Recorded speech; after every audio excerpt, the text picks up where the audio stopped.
Hi everyone, welcome to Shyam institute. Daily current అఫైర్స్లో భాగంగా ఈ రోజు ఉన్నటువంటి ఇంపార్టెంట్ కరెంట్ ఈవెంట్స్ ఏమన్నాయో ఒకసారి చూద్దాము. సో దీంట్లో భాగంగా మనం ఫస్ట్ వన్ చూసినట్లయితే గీతా ప్రెస్కు 2021 గాంధీ శాంతి బహుమతి అని చెప్పేసి ఈరోజు ప్రధానంగా న్యూస్ రావడం జరిగిందండి. సో మీ అందరికీ తెలిసిందే ఇంటర్నేషనల్ గాంధీ పీస్ ప్రైజ్ అని చెప్పేసి గవర్నమెంట్ ఆఫ్ ఇండియా ప్రజెంట్ చేస్తూ ఉంటుందండి. సో 2021 సంవత్సరానికి సంబంధించి గీతా ప్రెస్ అని చెప్పేసి ఇది ఉత్తరప్రదేశ్లో ఉంటుందండి. సో దీన్ని ఎంపిక చేయడం జరిగింది. ఏదైతే మనకి పిఎం మోడీ గారి అధ్యక్షతన ఈ అవార్డు అనేది బహుకరించడం జరుగుతూ ఉంటుంది. సో ఇది గవర్నమెంట్ ఆఫ్ ఇండియా ఇస్తూ ఉంటుంది. సో ఈ 2022 సంవత్సరానికి సంబంధించి ఉత్తరప్రదేశ్లోని గోరఖ్పూర్కి చెందిన గీతా ప్రెస్కు కేంద్ర ప్రభుత్వం 2021 సంవత్సరానికి గాను గాంధీ శాంతి బహుమతిని ప్రకటించడం జరిగిందండి. సో ఈ అవార్డు ఎందుకు ఇస్తారు సార్ అంటే, సో ఏదైనా ఒక రంగంలో విశేష సేవ చేస్తే, లైక్ పొలిటికల్గా, ఎకనామికల్గా, కల్చరల్గా గాంధీజీ సిద్ధాంతాలను అనుసరించి సో ఎవరైతే గాంధీయన్ ఐడియాలజీని ఉపయోగించి వాళ్ళ సేవలు ఉంటాయో అలాంటి వ్యక్తులకు కానీ అలాంటి సంస్థలకు కానీ ఈ అవార్డు ప్రజెంట్ చేస్తూ ఉంటారు. సో ఈ అవార్డు అనేది 1995 నుంచి ఇవ్వడం జరుగుతుందండి. సో 1995 నుంచి ఇవ్వడం జరుగుతుంది. సో ఈ సంవత్సరం అంటే మనకి ఈ సంవత్సరం మీన్స్ 2021 సంవత్సరానికి సంబంధించి ఎవరికి ఇచ్చారు అంటే, సో మనము గీతా ప్రెస్కి ఇవ్వడం జరిగింది. సో ఈ గీతా ప్రెస్ ఎక్కడ ఉంటుంది అంటే ఉత్తరప్రదేశ్లోని గోరఖ్పూర్కి చెందినటువంటి ఒక ప్రింటింగ్ ప్రెస్ అండి. సో దీంతో పాటుగా అసలు బ్యాక్గ్రౌండ్ చూద్దామండి. అసలు ఈ అవార్డు సంబంధించి ఈ యొక్క గాంధీ పీస్ ప్రైజ్ అవార్డు ఎప్పుడు ఎస్టాబ్లిష్ చేశారు, దీని క్యాష్ ప్రైజ్ ఎంత, ఫస్ట్ రిసిపియంట్ అంటే మొట్టమొదటిసారిగా ఈ అవార్డు తీసుకున్న వ్యక్తి ఎవరు, సో 2020 సంవత్సరంలో తీసుకున్న వాళ్ళు ఎవరు, 2021లో ఆల్రెడీ వీళ్ళు తీసుకున్నారండి గీతా ప్రెస్ అని చెప్పేసి. సో దీని బ్యాక్గ్రౌండ్ ఫస్ట్ చూద్దాం ఏంటన్నది. సో ఈ అవార్డు చెప్పాం కదండి, ఎవరైతే మనకి సంస్థలకు కానీ వ్యక్తులకు కానీ గాంధీజీ యొక్క ఐడియాలజీ అంటే మనము నాన్ వైలెన్స్ను ఉపయోగించి సమాజ సేవ చేస్తూ ఉంటారో సో అలాంటి వ్యక్తులకు ఆర్గనైజేషన్లకు ఇస్తారు. మొట్టమొదటిగా ఈ అవార్డును 1995లో ఎస్టాబ్లిష్ చేయడం జరిగింది. సో ఇప్పుడు ఎస్టాబ్లిష్ చేశారండి, 1995లో ఎస్టాబ్లిష్ చేశారు. దీని యొక్క క్యాష్ ప్రైజ్ అంటే మనకి బహుమతి విలువ ఎంత అంటే 1 కోటి రూపాయలండి, 1 crore రూపీస్. సో 1 crore అండి, 1 crore 1 కోటి రూపాయలు ఇస్తారండి ఈ క్యాష్ ప్రైజ్ కింద. గుర్తుంచుకోండి, చాలా ఎగ్జామ్లో కూడా దీని క్యాష్ ప్రైజ్ ఎంత అంటే 1 కోటి రూపాయలు ఇస్తారు. మొట్టమొదటిసారిగా అవార్డు తీసుకున్న వ్యక్తి ఎవరు అంటే టాంజానియాకు సంబంధించిన ప్రెసిడెంట్ అండి. టాంజానియా దేశానికి సంబంధించిన ప్రెసిడెంట్ ఎవరైతే ఉన్నారో సో జూలియస్ నైరేరే అనే వ్యక్తి ఈ అవార్డు తీసుకోవడం జరిగింది. సో మన భారతీయులకే కాదండి, సో ప్రపంచంలో ఎవరికైనా ఇస్తారు. అందుకని దీన్ని ఇంటర్నేషనల్ గాంధీ పీస్ ప్రైజ్ అని చెప్పేసి అంటాము.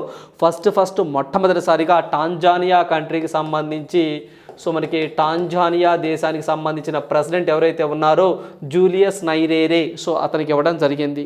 లాస్ట్గా అంటే 2020కి సంబంధించి ఎవరికి ఇచ్చారు సార్ అంటే ఈ అవార్డుని ఏదైతే బంగ్లాదేశ్ ప్రెసిడెంట్ అండి, బంగ్లాదేశ్ ఫస్ట్ బంగ్లాదేశ్ ప్రెసిడెంట్ ఎవరైతే ఉన్నారో షేక్ ముజిబుర్ రెహమాన్ అని చెప్పేసి అతనికి ఇవ్వడం జరిగింది.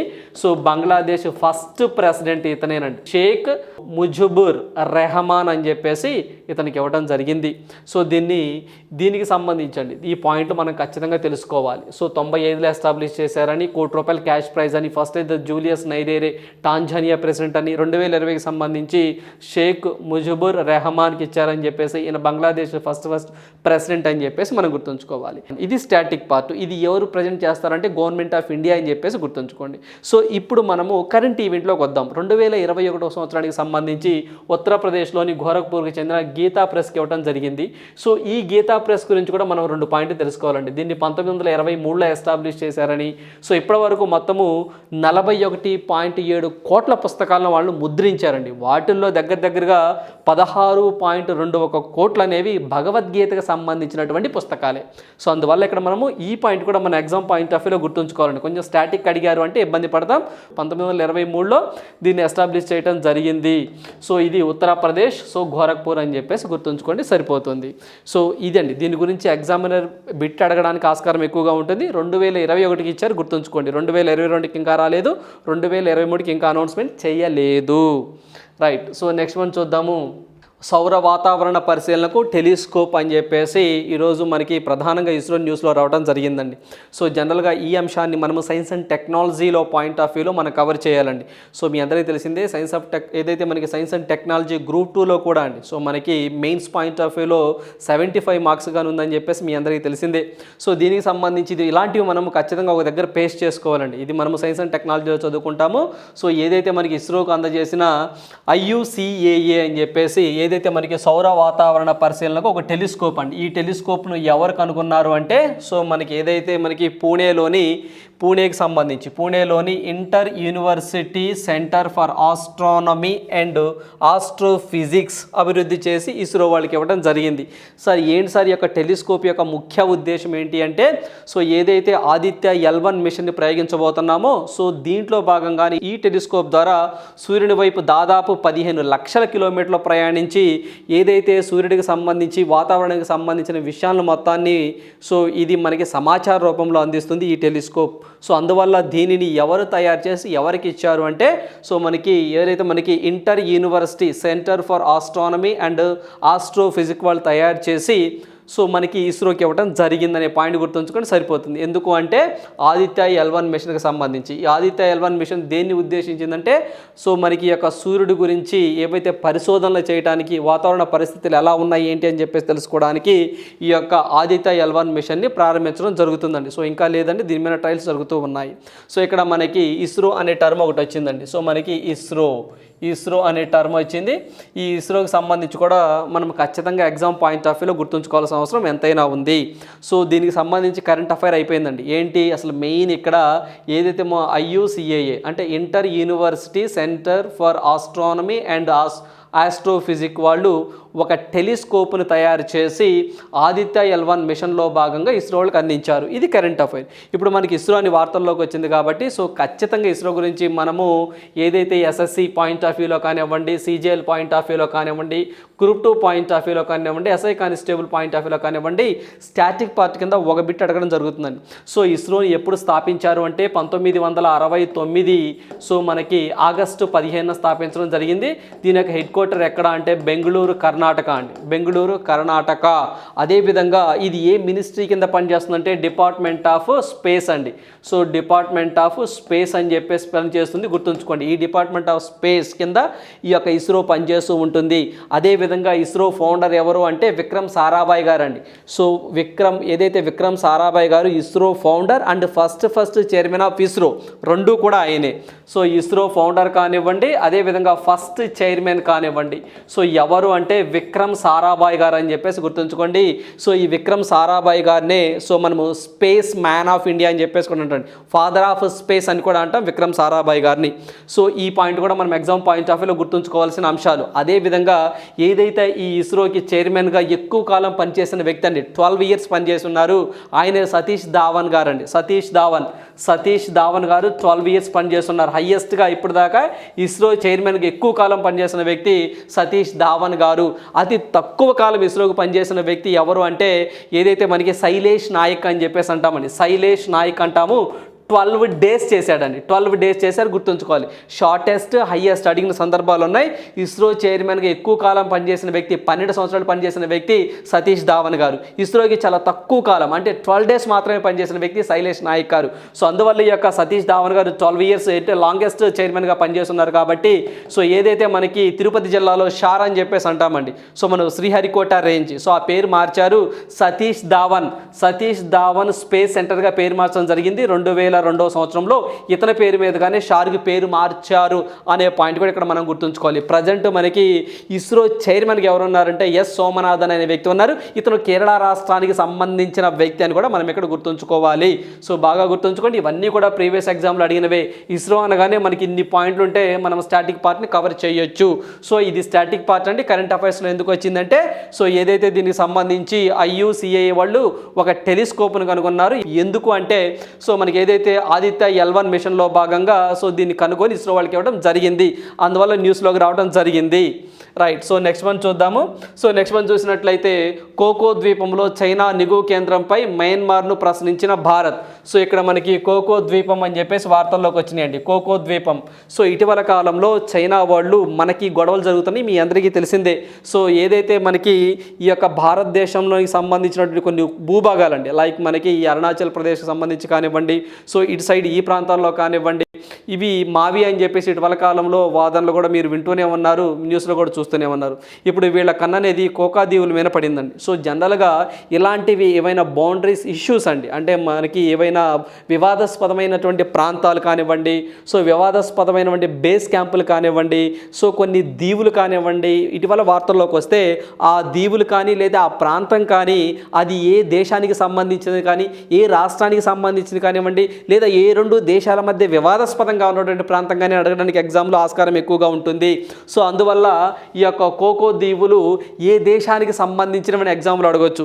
సో ఇవి మయన్మార్ కంట్రీకి సంబంధించినవండి, అంటే మయన్మార్కి సంబంధించి మయన్మార్లో ఈ కోకో దీవులు ఉంటాయి. ఈ దీవుల్లో ఒక దీవి దగ్గర ఒక ఏదైతే మనకు ఒక బేస్ క్యాంపును పెట్టాలని చెప్పేసి చైనా వాళ్ళు భావిస్తూ ఉన్నారు.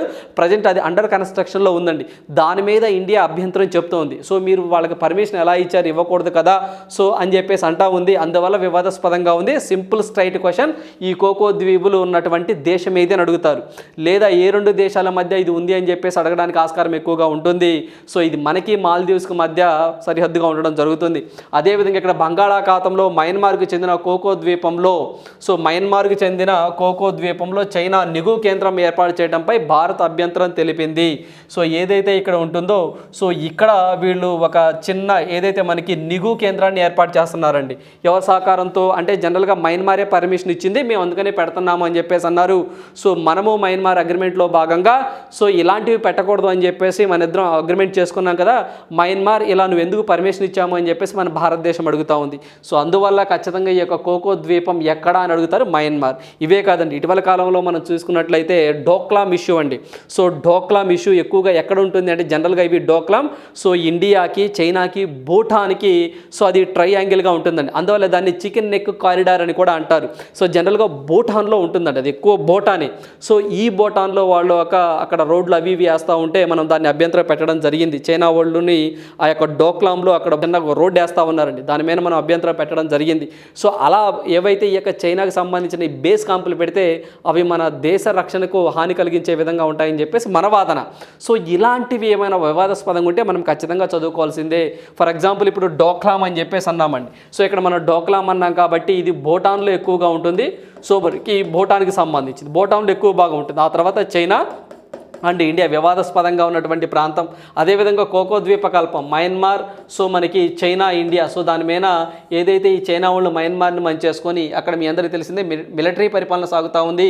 సో ఈ యొక్క ఆంగ్ సాంగ్ సూకీ అని చెప్పేసి మీ అందరికీ ఐడియానే ఉంటుందండి, ఆమె ప్రభుత్వాన్ని తీసేసి అక్కడ మిలిటరీ పరిపాలన సాగుతూ ఉంది. ఈ మియన్మార్కి సంబంధించి ఒక ఏదైతే బేస్ క్యాంప్ ఉంటే దీని మీద మనం అభ్యంతరం తెలపడం జరిగింది. ఎందుకంటే ఆల్రెడీ మియన్మార్కి $4 బిలియన్ అప్పుగా సో ఎరవేసి అంటే వాళ్ళ మంచిగా చేసుకోవడానికి ఆల్రెడీ $4 బిలియన్ మనకి గ్రాంట్ రూపంలో ఈ చైనా వాళ్ళు మయన్మార్కి ఇచ్చారు. అందువల్ల దాంట్లో భాగంగానే మయన్మార్ వాళ్ళు ఈ పర్మిషన్ ఇచ్చారు అని చెప్పేసి వార్తలు రావడం జరిగిందండి. అందువల్ల బాగా గుర్తుంచుకోండి, కోకో ద్వీపం ఎక్కడ అంటే మయన్మార్. అదేవిధంగా ఇటీవల కాలంలో సోల్మాన్ ఐలాండ్స్ అని చెప్పేసి అక్కడ చైనా వాళ్ళు ఇటీవల కాలంలో బేస్ క్యాంప్ పెట్టడం జరిగిందండి. సో ఆస్ట్రేలియా సో ఆ యొక్క బోర్డర్లో ఉంటుందన్నమాట. అప్పుడు ఈ యొక్క ఏదైతే మనకి సోల్మాన్ దీవులపై ఒక బేస్ క్యాంప్ పెట్టడం వల్ల ఆస్ట్రేలియాకి భూభాగానికి మాకు ఇబ్బంది అని చెప్పేసి ఆస్ట్రేలియా వాళ్ళు కూడా వాదించడం జరిగింది.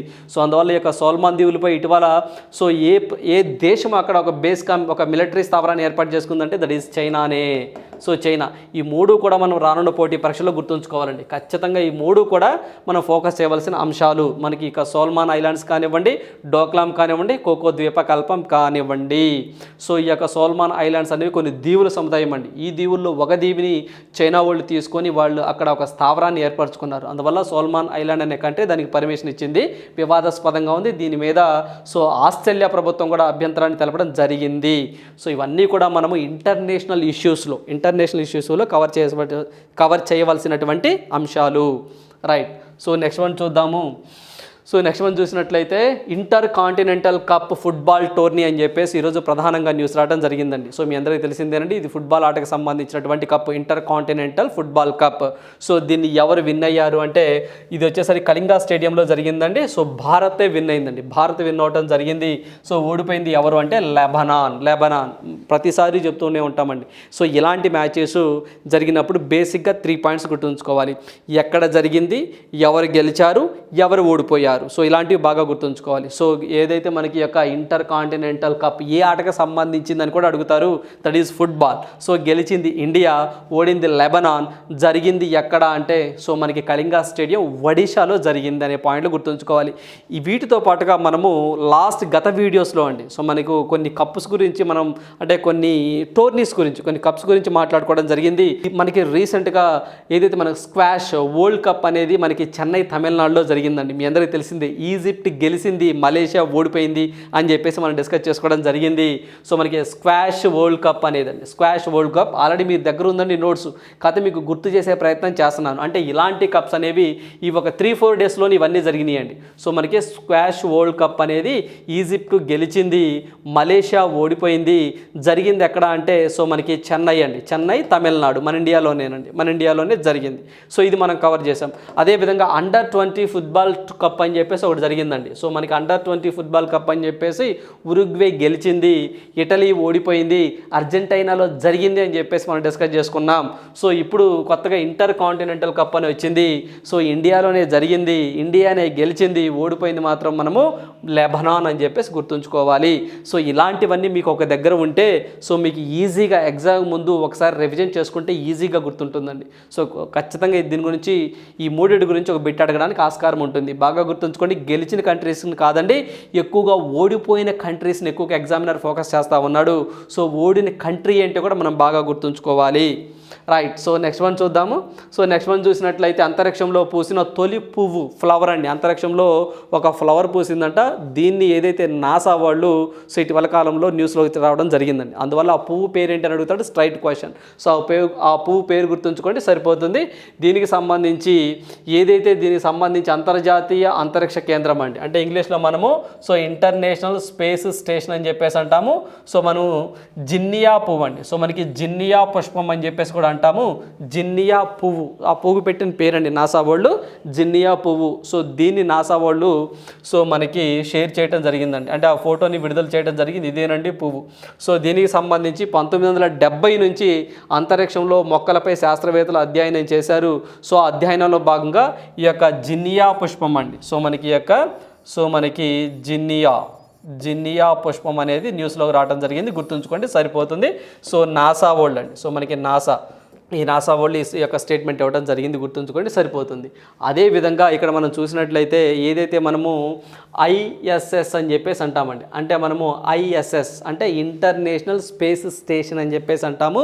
సో మీ అందరికీ తెలిసిందేనండి. So Russia, America, Japan, Canada, European union అట్లా మొత్తం 15 దేశాలు కలిసి సో మొత్తము 15 దేశాలు కలిసి అండి. సో మొత్తము 15 దేశాలు కలిసి 1998లో అండి, 1998లో ఈ యొక్క ఐఎస్ఎస్ను స్థాపించడం జరిగింది. సో ఏంటి సార్ ఈ ఐఎస్ఎస్ అంటే ఇంటర్నేషనల్ స్పేస్ స్టేషన్ అంటే అంతరిక్షంలో సో మన భూమిని పోలినటువంటి గ్రహాలండి, అంటే మన భూమిలాగా ఏమైనా గ్రహాలు ఉన్నాయా, ఉంటే జీవం ఉందా, సో ఇలాంటి పరిశోధనలను చేయడానికి సో అంతరిక్షంలో టెంపరీగా ఒక నివాసాన్ని ఏర్పరచుకున్నారండి. దాన్నే మనం ఇంటర్నేషనల్ స్పేస్ స్టేషన్ అని చెప్పేసి అంటాము. మొత్తం 15 భాగస్వామి దేశాలతో దీన్ని ఏర్పాటు చేయడం జరిగింది 1998లో. సో అదేవిధంగా ఏం చేస్తుంది సార్ ఈ యొక్క ఐఎస్ఎస్ అంటే సో ఏదైతే మనకి భూమికి దాదాపు 400 కిలోమీటర్ల ఎత్తులో గంటకు 27,700 కిలోమీటర్లు వేగంతో ఐఎస్ఎస్ అంటే ఇంటర్నేషనల్ స్పేస్ స్టేషన్ అనేది భూమి చుట్టూ తిరుగుతుందండి. భూమి చుట్టూ తిరిగి సో అక్కడ పరిశోధనలు చేస్తూ ఉంటారు. దగ్గర 15 దేశాలు అనేవి దీన్ని ఎస్టాబ్లిష్ చేయడం, అంటే 15 దేశాల భాగస్వామ్యంతో దీనిని ఐఎస్ఎస్ని ఏర్పాటు చేయడం జరిగింది. అయితే ఇటీవల కాలంలో మనకి రష్యా రష్యాకి ఉక్రెయిన్కి వార్ వచ్చింది కదండి. సో ఆ వార్లో ఏదైతే రష్యా మీద అన్ని దేశాలు ఆంక్షలు పెట్టినాయి కదా, సో అమెరికా ఎక్కువగా ఆంక్షలు పెట్టింది కదా, అందువల్ల ఏం చెప్పారు అంటే ఈ యొక్క ఎవరైతే రష్యన్ ప్రెసిడెంట్ వ్లాదిమిర్ పుతిన్ గారు మేము 2024 సంవత్సరం అంటే ఆ సంవత్సరంలో అండి 2024 కల్లా సో మేము ఐఎస్ఎస్ నుంచి బయటకు వస్తాము, అంటే ఇంటర్నేషనల్ స్పేస్ స్టేషన్ నుంచి మేము బయటకు వస్తాము, మేము విత్డ్రా అవుతాము అని చెప్పి స్టేట్మెంట్ ఇచ్చారు. సో ఈ ఇయర్ బాగా గుర్తుంచుకోండి, ఇంటర్నేషనల్ స్పేస్ స్టేషన్ నుంచి రష్యా వాళ్ళు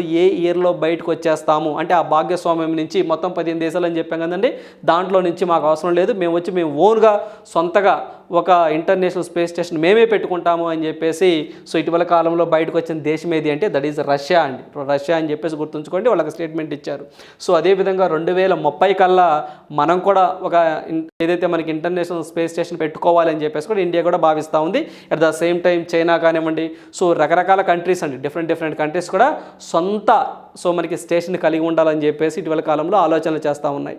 సో ఈ పాయింట్ బాగా గుర్తుంచుకోండి, 2024 సో మొత్తం 15 దేశాలు 98లో ఎస్టాబ్లిష్ చేశారు దీనికి సంబంధించిన ఇంటర్నేషనల్ స్పేస్ స్టేషన్. సో దాని అబ్రివేషన్ కూడా గుర్తుంచుకోండి. సో అదేవిధంగా ఇప్పుడు వార్తల్లోకి ఎందుకు వచ్చిందంటే జిన్నియా పుష్పం అనేది సో ఉంది అని చెప్పేసి నాసా వాళ్ళు చెప్పడం జరిగింది. సో నెక్స్ట్ వన్ చూద్దాము. సో మనకి urban cooperative banks seek increase in the gold loan limit from 2 lakh to 5 lakh. So మీ అందరికీ అర్బన్ కోఆపరేటివ్ బ్యాంక్స్ అని చెప్పేసి పేరు వినే ఉంటారండి. సో అర్బన్ కోఆపరేటివ్ బ్యాంక్స్ అంటే ఇవి జనరల్గా డిస్ట్రిక్ట్స్లో ఎక్కువగా ఉంటాయండి. సో డిస్ట్రిక్ట్స్లో ఫినాన్షియల్ సపోర్ట్లో భాగంగా వీటిని ఏర్పాటు చేయడం జరిగింది. ఈ అర్బన్ కోఆపరేటివ్స్ బ్యాంకులో మనం ఏదైతే గోల్డ్ లోన్ కావాలి అనుకున్నాం అనుకోండి, అంటే ఫార్మర్స్ కానివ్వండి ఇలాంటి వ్యక్తులు ఎవరైనా అర్బన్ కోఆపరేటివ్ బ్యాంక్స్లో అండి, బాగా గుర్తుంచుకోండి, షెడ్యూల్ కమర్షియల్ బ్యాంకులు కాదు. షెడ్యూల్ కమర్షియల్ బ్యాంక్స్ అంటే so like state bank of India, union bank of India, Punjab national bank మనం ఎక్కువ చూస్తూ ఉంటాం. మొత్తం 12 బ్యాంక్స్ ఉంటాయి. ఇవి కాకుండా ప్రైవేట్ సెక్టర్ బ్యాంక్స్ ఇవి కాకుండా అర్బన్ కోఆపరేటివ్ బ్యాంక్స్ అని చెప్పేసి డిస్టిక్లోనే ఉంటాయండి ఇవి. So for example Kakinada urban cooperative bank అని చెప్పేసి, హైదరాబాద్ అర్బన్ కోఆపరేటివ్ బ్యాంక్ అని ఇలా డిస్టిక్లోనే ఉంటాయండి. వీటిల్లో గోల్డ్ లోను అంతకుముందు 1 lakh ఇచ్చేవారండి. అంటే మనం గోల్డ్ తాకట్టు పెట్టామనుకోండి, ఈ బ్యాంక్ వెళ్ళి మీకు గోల్డ్ రిక్వైర్మెంట్ పెట్టి నాకు 10 లక్షలు కావాలి అంటే ఇవ్వరండి. సో ఫస్ట్లో 2007లో ₹1,00,000 మాత్రమే ఇచ్చేవారు. 2007లో ₹1,00,000 మాత్రమే ఇచ్చేవారు గోల్డ్ మెయిన్ లోన్ అండి, 1 లక్ష ఇచ్చేవారండి. ఆ తర్వాత 2014లో ఆ లక్షని 2 లక్షలు చేశారండి గోల్డ్ లోను. ఇప్పుడు ఏం చేశారు, సో 2023లో ఆ 2 లక్షల్ని 5 లక్షలు చేశారు. అంటే మీ దగ్గర గోల్డ్ ఉందండి, ఆ గోల్డ్ తీసుకెళ్ళి పెడితే మ్యాక్సిమం 5 లక్షలు మాత్రమే ఇస్తారు. అంటే మీ దగ్గర 10 లక్షలు విలువ చేసే గోల్డ్ ఉంది, మీకు 8 లక్షలు గోల్డ్ అంటే లోన్ అవసరం అనుకోండి, 8 లక్షలు ఇవ్వరండి, ఇవ్వకూడదు కూడా. అర్బన్ కోఆపరేటివ్ బ్యాంక్స్ రెస్ట్రిక్షన్స్ ఉంటాయి. సో అలా 5 లక్షలు మాత్రమే, అంటే అంతకుముందు ఇప్పుడు 2 lakhs నుంచి 5 లక్షలకు పెంచారు అని చెప్పేసి మనకి ప్రధానంగా న్యూస్లో రావడం జరిగిందండి. ఇది మనం జనరల్గా కరెంట్ ఎకానమీలో కవర్ చేయడానికి ఎక్కువగా ఆస్కారం ఉంది. ఇలాంటివి చదివేటప్పుడు అంటే అర్బన్ కోఆపరేటివ్ బ్యాంక్స్ కానివ్వండి, ఇలాంటి గోల్డ్ ఇష్యూ గురించి చదివేటప్పుడు నిన్నగాక మొన్నండి సో మనము గోల్డ్ మానిటైజేషన్ స్కీమ్ అని చెప్పేసి మనం చదువుకున్నాం. సో మినిమమ్ 1 గ్రామ్ అని, మ్యాక్సిమం 4 kgs అని చెప్పేసి, ట్రస్టీస్ అయితే 20 kgs అని చెప్పేసి మీ అందరికీ తెలిసిందే, డిస్కస్ చేసామండి గోల్డ్ మానిటైజేషన్ స్కీమ్. సో ఇలాంటివి ఎకానమీలో మనం ఎక్కువగా చదువుకుంటూ ఉంటాం. ఈరోజు అర్బన్ కోఆపరేటివ్ బ్యాంక్స్ అనేవి గోల్డ్ లోన్ ఎంత ఇవ్వచ్చు అంటే 2 lakhs నుంచి 5 lakhs వరకు ఇవ్వచ్చు అని చెప్పేసి అన్నారు. అదేవిధంగా ఇక్కడ ఒక టర్మ్ కూడా ఒకటి వచ్చిందండి. సో మనకి బుల్లెట్ పేమెంట్ స్కీమ్ అని చెప్పేసి, బుల్లెట్ పేమెంట్ స్కీమ్ కింద 5 లక్షల వరకు రుణాన్ని పొందవచ్చు గోల్డ్ లోన్ అన్నారు. అంటే ఏంటి సార్ బుల్లెట్ పేమెంట్ స్కీమ్ అంటే? సో ఏం లేదండి, జనరల్గా మనము గోల్డ్ లోన్ తీసుకుంటే ఏం చేస్తాము అంటే 12 months తర్వాత, ఎండ్ ఆఫ్ ద ఇయర్ తర్వాత మనము ప్రిన్సిపల్ ప్లస్ ఇంట్రెస్ట్, సో అసలు ప్లస్ ఇంట్రెస్ట్ మొత్తము 12 months తర్వాత సర్టెన్ డేట్లో మొత్తం రీపే చేస్తామండి. ఫర్ ఎగ్జాంపుల్ ₹100 ప్రిన్సిపల్ తీసుకున్నానండి, ఇంట్రెస్ట్ వచ్చేసరికి ₹20 అయిందండి. సో 12 months కాగానే అంటే 1 year కంప్లీట్ అవగానే ₹120 నేను కట్టేస్తాను. ఇప్పుడు బుల్లెట్ పేమెంట్ స్కీమ్ అంటే ఏంటి సార్ అంటే, బుల్లెట్ పేమెంట్ స్కీమ్ అంటే సో ప్రిన్సిపల్ ప్లస్ ఇంట్రెస్ట్ అండి. అంటే ₹100 తీసుకున్నాను, ఈ ₹100లో అంటే నాకు ఈఎంఐ రూపంలో కన్వర్ట్ చేస్తారండి. అది ఈఎంఐ రూపంలో కన్వర్ట్ చేస్తారు. ఫర్ ఎగ్జాంపుల్ ఇంట్రెస్ట్ మొత్తం కలిపి ఎంత అయితే ఎంత ₹120 మొత్తం అంటారండి. ఈ ₹120 నేను ఈఎంఐ రూపంలో మంత్లీ సో కొంత కడుతూ ఉంటా, అలా మొత్తం 12 months కడుతూ ఉంటా. అంటే దీంట్లో ప్రిన్సిపల్ ప్లస్ ఇంట్రెస్ట్ 2 ఉంటాయి. సో దాన్నే మనము బుల్లెట్ పేమెంట్ స్కీమ్ అని చెప్పేసి అంటాం. సో ఈ కాన్సెప్ట్లో భాగంగానే 2 లక్షల నుంచి 5 లక్షలు చేసింది కోఆపరేటివ్ బ్యాంక్ అని చెప్పేసి గుర్తుంచుకోండి. Urban cooperative banks, urban cooperation banks అని కూడా అంటారు. So reserve bank of India permission ఇవ్వడం జరిగింది. సో ఇలాంటివి కూడా మన కరెంట్ ఎకానమీలో కవర్ చేయాలండి. రైట్. సో నెక్స్ట్ వన్ చూద్దాము. సో నెక్స్ట్ వన్ చూసినట్లయితే అపూర్వ జోడీ అద్భుత విజయం అని చెప్పేసి ఇండోనేషియా. సో మనకి ఇండోనేషియా ఓపెన్ డబుల్స్ విజేతగా ఏదైతే మనకి సాత్విక్ అండ్ చిరాగ్, ఎవరైతే వీళ్ళిద్దరు ఉన్నారో సాత్విక్ కానివ్వండి చిరాగ్ కానివ్వండి, సో వీళ్ళిద్దరూ ఇండోనేషియా ఓపెన్ డబుల్స్ విన్ అవటం జరిగింది. సో మొట్టమొదటిసారిగా చరిత్రలో ఈ యొక్క ఏదైతే మనకి ఇండోనేషియా ఓపెన్ డబుల్స్ విన్ అయినటువంటి జంట అండి ఇది. సో ఇది ఒక జంట. సో వీళ్ళు ఏదైతే మనకి ఈ ఘనత సాధించిన తొలి భారతీయ జోడీ, సో ఫైనల్లో ప్రపంచ ఛాంపియన్పై సో వీళ్ళు విజయం సాధించారని, సో ఏదైతే మనకి తొలిసారి సూపర్ 1000 టైటిల్ను వీళ్ళు కైవసం చేసుకోవడం జరిగింది. సో 75,77,000 ప్రైజ్ మనీని వీళ్ళు సొంతం చేసుకోవడం జరిగిందని. అయితే ఇక్కడ మనం బాగా గుర్తుంచుకోవాల్సింది, సో ఇక్కడ మనం చూసినట్లయితే దీనికి సంబంధించి 75,77,000 ప్రైజ్ మనీ అని చెప్పేసి అంటా ఉన్నారు. అయితే ఇక్కడ ఇండోనేషియా ఓపెన్ డబుల్స్ విన్నర్ వీళ్ళండి. సో ఎవరి మీద విన్ అయ్యారో కూడా మనం ఖచ్చితంగా చదువుకోవాలి. సో మలేషియా దేశానికి సంబంధించి అరోన్ చియా, సో మనకి అరోన్ చియా కమా సోవుయ్ అని చెప్పేసి వీళ్ళిద్దరండి. వీళ్ళు అరోన్ చియా అని చెప్పేసి, అదేవిధంగా సోవోయ్ అని చెప్పేసి వీళ్ళిద్దరూ మలేషియా దేశానికి సంబంధించిన వ్యక్తులు ఈ జోడీ మీద వీళ్ళిద్దరు విన్ అవటం జరిగింది. అయితే ఇక్కడ మీకు చిన్న బ్యాక్గ్రౌండ్ కొంత తెలిసి ఉండాలండి. ఏంటి సార్ అంటే అది, సో ఇది కరెంట్ అఫైర్స్ అండి. మనం ఏం చదువుకున్నాం, ఇండోనేషియా ఓపెన్ డబుల్స్ సో మనకి సూపర్ 1000 టైటిల్ను సో మనకి ఎవరైతే మనకి సాత్విక్ అండ్ చిరాగ్ విన్ అవటం జరిగింది. ఎవరి మీద విన్ అయ్యారు, మలేషియాకి సంబంధించి ఆరోన్ చియా సోవ్యూ అనే వ్యక్తుల మీద విన్ అవటం జరిగింది. ఇది కరెంట్ అఫైర్స్. ఇప్పుడు ఒకసారి బ్యాక్గ్రౌండ్ చూద్దామండి. ఒకసారి బ్యాక్గ్రౌండ్ చూస్తే మనకి ఏదైతే ఈ యొక్క బ్యాడ్మింటన్ వరల్డ్ ఫెడరేషన్ వాళ్ళండి, సో మనకి బ్యాడ్మింటన్ వరల్డ్ ఫెడరేషన్ వారు ఒక సంవత్సరంలో ఒక 6 ఫేజెస్లో ఈ టోర్నమెంట్లు జరుపుతూ ఉంటారు. అంటే ఒక సంవత్సర కాలంలో సూపర్ 1000 అనే ఒక టోర్నీల్ని ఒక 4 జరుపుతూ ఉంటారు. అదేవిధంగా సూపర్ 750 అనే టోర్నీల్ని 6 జరుపుతూ ఉంటారు. అదేవిధంగా సూపర్ 500 అని చెప్పేసి 7 మ్యాచెస్ జరుపుతూ ఉంటారు టోర్నీస్. అదేవిధంగా సూపర్ 300 అని చెప్పేసి 11 టోర్నీస్ జరుపుతూ ఉంటారు. అదేవిధంగా సూపర్ 100 టోర్నీ అని చెప్పేసి ఒకటి జరుపుతారు. ఓవరాల్గా మనకి ఫైనల్లో వరల్డ్ టూర్ ఫైనల్ అని చెప్పేసి ఒకటి జరుపుతూ ఉంటారండి. సో దీనికి సంబంధించి ఇదిగోండి ఇప్పుడు మనం ఇదండి విన్ అయింది. దీంట్లో ఒక టోర్నీయే సో మనకి 2023 సో ఇండోనేషియా ఓపెన్ సూపర్ 1000 అనే టోర్నీనే సో వీళ్ళు విన్ అవటం జరిగింది సాత్విక్ చిరాగ్. బాగా గుర్తుంచుకోండి, 1000 టైటిల్ అండి, 1000 టైటిల్. రేపు మీకు ఎగ్జామ్లో ఇది 750 అని 500 అని చెప్పేసి అలా అడగడానికి ఆస్కారం ఉంటుంది. ఫ్లోలో పెట్టేస్తాం 1000 అని చెప్పేసి గుర్తుంచుకోండి. అదేవిధంగా ఈ యొక్క జంట ఎవరైతే ఉన్నారో వీళ్ళు 2023 స్విస్ ఓపెన్ అని చెప్పేసి సో వీళ్ళు విన్ అవ్వడం జరిగిందండి. స్విస్ ఓపెన్ సూపర్ 300 టోర్నీ అని చెప్పేసి ఒకటి జరిగింది. సో దాన్ని కూడా వీళ్ళే విన్ అవ్వడం జరిగిందనే పాయింట్ కూడా ఇక్కడ మనం గుర్తుంచుకోవాలి. సో దీనికి సంబంధించి మనకి లాస్ట్ మంత్ కూడా ఏదైతే మనకి స్విస్ ఓపెన్ సూపర్ 300 అని చెప్పేసి సో వీళ్ళు విన్ అయ్యారని చెప్పేసి మన కరెంట్ అఫైర్స్లో డిస్కస్ చేసుకున్నామండి. ఆ పాయింట్ కూడా అంటే లింక్ దొరికిద్దండి, 1 by 1 లింక్ దొరుకుతూ ఉంటుంది. సో దీని మీద ఎక్కువ ఫోకస్ చేయండి. ఓడిపోయిన వ్యక్తులు బాగా గుర్తుంచుకోండి. సో వీళ్ళు ఓల్డ్ ఛాంపియన్స్గా ఉన్నారండి. డబుల్స్లో వీళ్ళే ఛాంపియన్స్. వీళ్ళని ఓడించడం అంటే మామూలు విషయం కాదు. సో అందువల్ల వీళ్ళు వార్తల్లోకి రావడం జరిగింది. రైట్. సో నెక్స్ట్ వన్ చూద్దాము. సో నెక్స్ట్ వన్ చూసినట్లయితే అరుంధతి రాయ్ మరోసారి వార్తల్లోకి వచ్చారు. Arundhati Roy awarded the European essay prize 2023. So మనకి యూరోపియన్ ఎస్ఐ ప్రైజ్ 2023 అని చెప్పేసి ఈ అవార్డుని అరుంధతి రాయ్ గారికి బహుకరించడం జరిగింది. సో దీనికి సంబంధించి యూరోపియన్ ఈజీ ప్రైజ్ అని చెప్పేసి ఒక అవార్డు అనేది ఇస్తూ ఉంటారండి. సో దీన్ని ఏదైతే మనకి ఇది 45వదండి. సో మనకి 45th European essay praise. So మనకి 2023 విన్నర్ ఎవరు అంటే అరుంధతి రాయ్ గారు. సో ఈమె ఏవైతే ఒక నోవెల్ ఒక బుక్ ఏది ఉంటే ఆజాదీ అండి. సో మనకి ఆజాదీ సో అనే బుక్ ఒక నావెల్కి కానీ అంటే ఈ అవార్డు ఎవరికి ఇస్తారంటే సో ఎవరైనా రైటర్స్ కానివ్వండి, సో నావెల్స్ రచించే వ్యక్తులు కానివ్వండి, సో ఇలాంటి వాళ్ళకి లిటరసీలో ఈ అవార్డు ఇస్తూ ఉంటారు. సో దీనికి సంబంధించి ఆజాదీ అనే ఒక నావెల్కి గాను యూరోపియన్ ఈజీ ప్రైజ్ 2023 అనే ఒక అవార్డు రావడం జరిగింది. సో ఇది గుర్తుంచుకోండి సరిపోతుంది. అదేవిధంగా ఈమె గురించి చెప్పాలి అంటే మీ అందరికీ తెలిసిందే.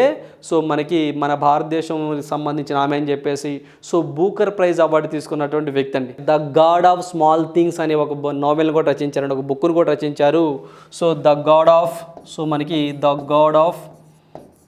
ఆఫ్ స్మాల్ థింగ్స్ అని చెప్పేసి ఒక బుక్ని రచించారు 1997లో. సో దీనికి గాను బూకర్ ప్రైజ్ అవార్డు కూడా రావడం జరిగిందండి. ఈమె మొట్టమొదటి నవల the god of small things, దీనికి బూకర్ ప్రైజ్ అవార్డు రావడం జరిగింది 1997లో. ఇదే కాకుండా ఈమె రచనలు కొన్ని చూసినట్లయితే so ministry of utmost happiness అండి. సో మనకి మినిస్ట్రీ ఆఫ్ అట్మోస్ట్ హ్యాపీనెస్ అని చెప్పేసి ఒక బుక్ ఉంటుందండి, మినిస్ట్రీ ఆఫ్ అట్మోస్ట్ హ్యాపీనెస్ అని చెప్పేసి. అదేవిధంగా మై సెడిషియస్ హార్ట్ అని చెప్పేసి, సో మై సెడిషన్ హార్ట్ అని చెప్పేసి సో మై సెడిషన్స్ హార్ట్ ఒక book, ministries of utmost happiness ఇదొక book, the god of small things అని చెప్పేసి ఒక బుక్. ఈ మూడు కూడా ఆమె యొక్క ఫేమస్ బుక్లండి. సో ఈమె ఫేమస్ బుక్లు. దీనికి ద గాడ్ ఆఫ్ స్మాల్ థింగ్స్కి బూకర్ ప్రైజ్ అవార్డు రావడం జరిగింది 1997లో. సో ఇప్పుడు ఆమె రీసెంట్ నావల్ ఏదైతే ఉంటుందో సో ఈ ఆజాదీ ఇది 2001లో ఈమె రచించడం జరిగింది. దీనికి కానీ యూరోపియన్ ఈజీ ప్రైజ్ 2023 అని అవార్డు రావడం జరిగింది. సో దీని క్యాష్ ప్రైజ్ దగ్గరగా ఈమె 18 లక్షల దాకా దీని క్యాష్ ప్రైజ్ ఉందనే పాయింట్ కూడా ఇక్కడ మనం గుర్తుంచుకోవాలి. రైట్. సో ఇవ్వండి క్వశ్చన్ ఫర్ యూ, ఈ ప్రశ్న మీకోసమే. సో మనకి centre for monitoring Indian economy గణాంకాల ప్రకారం భారత్లో నిరుద్యోగిత రేటు 2023 ఏప్రిల్ నాటికి ఎంత శాతంగా ఉంది అని చెప్పేసి అంటా ఉన్నారు. సో మనకి 8.11%గా ఉంది. సో దీనికి సంబంధించి కరెక్ట్ ఆన్సర్ 8.11% నిరుద్యోగిత రేటు ఉంది. సో ఇవ్వండి ఈరోజు ఉన్నటువంటి ఇంపార్టెంట్ కరెంట్ అఫైర్స్. సో ప్రతి ఒక్క ఆస్పిరెంట్ కూడా సో ఈ యొక్క ఏవైతే మనం వీడియోస్ ఫ్రీగా మనం యూట్యూబ్లో ప్రొవైడ్ చేస్తున్నామో వీటితో పాటుగా మీకు శ్యామ్ ఇన్స్టిట్యూట్ టెలిగ్రామ్ ఛానల్ అని చెప్పేసి సో ఎప్పటికప్పుడు అంటే ఏ రోజు కరెంట్ అఫైర్స్ ఆ రోజే మీకు పీడిఎఫ్ రూపంలో అందించడం జరుగుతుంది. సో ఆ అవకాశాన్ని కూడా ఉపయోగించుకోండి. So thank you, all the best.